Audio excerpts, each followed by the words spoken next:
Teman-teman sekalian, satu hal penting bahwa azan itu untuk memanggil orang-orang yang sholat.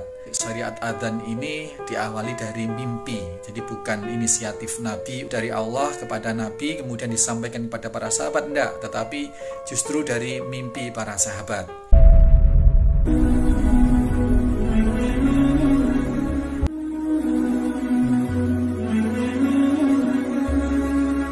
Assalamualaikum teman-teman sekalian. Heboh kabar Farel Prayoga juara 1 lomba adzan di Timur Tengah di Arab Saudi, dan kemudian konon dia diminta untuk menjadi muadzin di Masjid Nabawi. Maka timbul pertanyaan bagi banyak orang, kebenarannya bagaimana?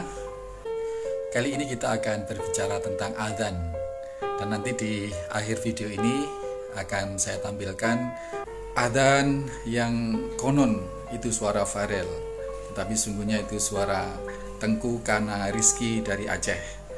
Adzannya seperti apa?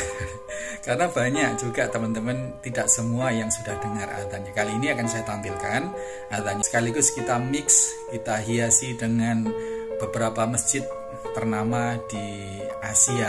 Teman-teman sekalian, jadi ini satu hal penting bahwa adzan itu disyariatkan untuk memanggil orang-orang yang sholat.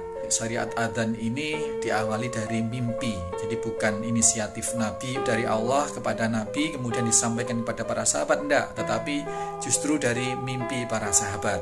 Jadi merunut pada sejarahnya dulu ketika Nabi SAW telah hijrah dari Mekah ke Madinah, itu belum ada pensyariatan adzan. Jadi ketika datang waktu sholat, para sahabat saling mengingatkan, aqimus sholat, aqimus sholat, gitu. Aqimus sholat, saling mengingatkan gitu, ayo dirikan sholat, ayo dirikan sholat, gitu. Kemudian berkumpul, barulah Rasulullah SAW menjadi imam sholat. Nah kemudian waktu berlalu, ada yang mengusulkan bagaimana kalau ada aturan baku mengenai panggilan sholat ini sehingga bisa lebih serentak, sehingga bisa lebih kompak begitu. Waktunya juga tidak terlalu panjang, tidak terlalu lama untuk mengumpulkan banyak orang. Akhirnya ada yang mengusulkan memakai kayu panjang yang dipukul dengan kayu-kayu kecil, ya, kayak kentongan atau apa gitu. Tetapi kemudian ada yang mengatakan bahwa itu adalah tradisi Nasrani. Terus kemudian ada yang mengusulkan semacam trompet atau semacam seruling. Nah kemudian ada yang mengatakan, para sahabat mengingatkan satu sama lain, saling berdiskusi begitu ya, kalau seruling, tiup-tiupan seperti itu menyerupai Yahudi yang mengumpulkan jemaatnya begitu. Malam berikutnya seorang sahabat Abdullah bin Zaid bermimpi kedatangan seseorang yang membawa kayu yang dipukul-pukulkan begitu. Zaid bin Abdullah ini bermaksud membeli kayu dan pemukulnya kepada seseorang yang datang itu, yang pakai jubah hijau begitu ya. Kemudian orang ini menyatakan, oh kalau untuk memanggil orang sholat kenapa tidak engkau pakai kalimat-kalimat ini dari Allahu Akbar dan seterusnya sampai la ilaha illallah itu. Kemudian ketika hendak berdiri sholat, diajarkanlah satu kalimat yang ditambahi dengan qad qamatis sholat yang kita kenal sekarang dengan iqamah. Nah kemudian pagi harinya Abdullah bin Zaid ini mengadukan hal tersebut kepada baginda Nabi SAW. Rasul menyanggupi, kemudian meminta dipanggilkan Bilal. Panggil Bilal untuk mengumandangkan kalimat-kalimat itu yang kemudian kita sebut sebagai kalimat adzan. Panggil Bilal ke sini untuk mengumandangkan kalimat-kalimat yang seperti di dalam mimpimu. Sesungguhnya mimpimu itu adalah benar. Kemudian Bilal didatangkan untuk mengumandangkan adzan.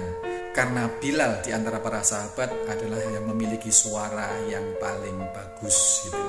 Mendengar percakapan itu, Umar bin Khattab keluar dari rumah beliau, mendekati Nabi. Ya Rasul, demi Allah bahwa mimpi yang diceritakan oleh Abdullah bin Zaid itu, mimpi itu telah aku terima beberapa hari yang lalu. Kemudian Nabi bertanya, apa yang menghalangimu, kok kamu tidak cerita? Karena ceritaku sudah didahului oleh Abdullah bin Zaid, sehingga saya malu untuk menceritakannya. Kemudian fadilahnya adzan, Masya Allah ya. orang apabila tahu keutamaan seorang muadzin itu dan shaf di paling depan di dalam sholat berjamaah, Rasul mengatakan tentu mereka para sahabat akan saling berundi untuk mendapatkan kesempatan beradzan. Orang yang beradzan, yang muadzin, yang sering adzan, kelak di hari kiamat memiliki ciri khusus, diantaranya lehernya lebih panjang, lebih jenjang. Kemudian dikala adzan, sekeras suara yang didengar oleh makhluk dari penjuru barat, penjuru timur, penjuru selatan, penjuru utara, selingkar yang mendengar, baik dari golongan manusia maupun dari golongan jin, dari golongan para malaikat, binatang, tumbuh-tumbuhan, baik benda mati maupun benda hidup. Semua yang mendengar azan itu akan menjadi saksi kelak di hari kiamat, saksi keselamatan atas muadzin itu. Kemudian azan adalah memanggil orang sholat. Sebanyak orang yang datang untuk sholat karena mendengar panggilan azan oleh si fulan, maka kebaikan orang yang datang itu, pahala orang yang datang itu dari wudunya, dari melangkahkan kakinya, dari sholatnya, dari segalanya, muadzin mendapatkan kebaikan sama dengan setiap satu orang yang datang untuk sholat itu. Jadi Masya Allah, bayangkan kalau yang datang 50 orang, 100 orang tinggal mengalihkan, maka keutamaan orang adzan sangat besar. Jadi mulai hari ini kita paling tidak mengilmui, tahu adzan itu sedemikian besar fadilahnya, sehingga kalau kita paham betul, kita seperti kata Nabi tadi, orang yang paham atas fadilah orang yang beradzan dan atau yang menduduki shaf pertama dalam salat berjamaah, niscaya para sahabat akan berebut, akan berundi untuk mendapatkannya. Baik, sekarang kita simak adzannya seperti apa, suaranya, kemerduannya seperti apa, sekaligus kita menikmati view atau pemandangan tampilan masjid-masjid di beberapa penjuru dunia. Mudah-mudahan cukup memberikan ketenangan dan menjadikan kebaikan bagi kita semua. Kita nikmati. Allah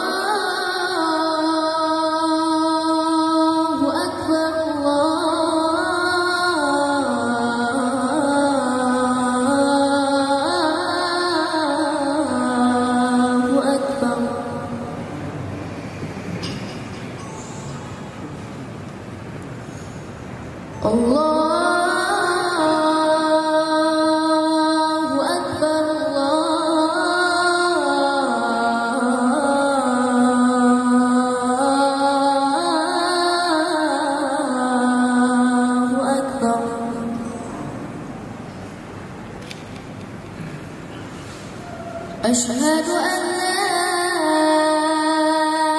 ilaha illallah.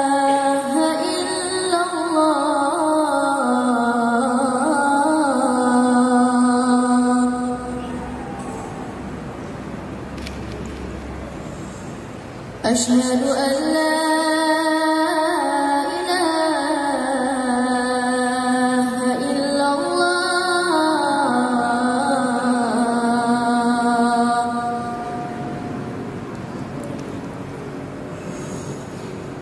Asyhadu anna Muhammadar Rasulullah.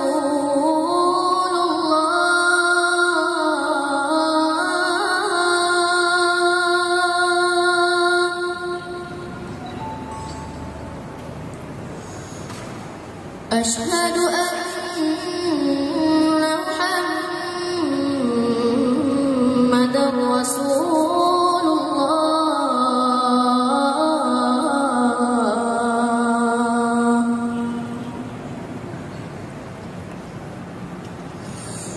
حي على الصلاة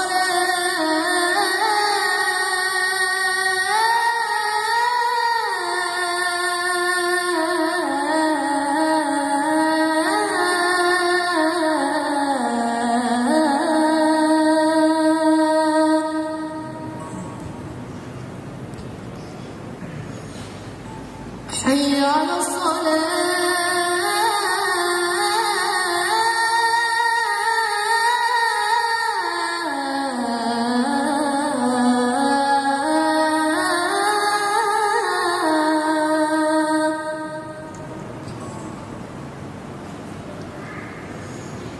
حي على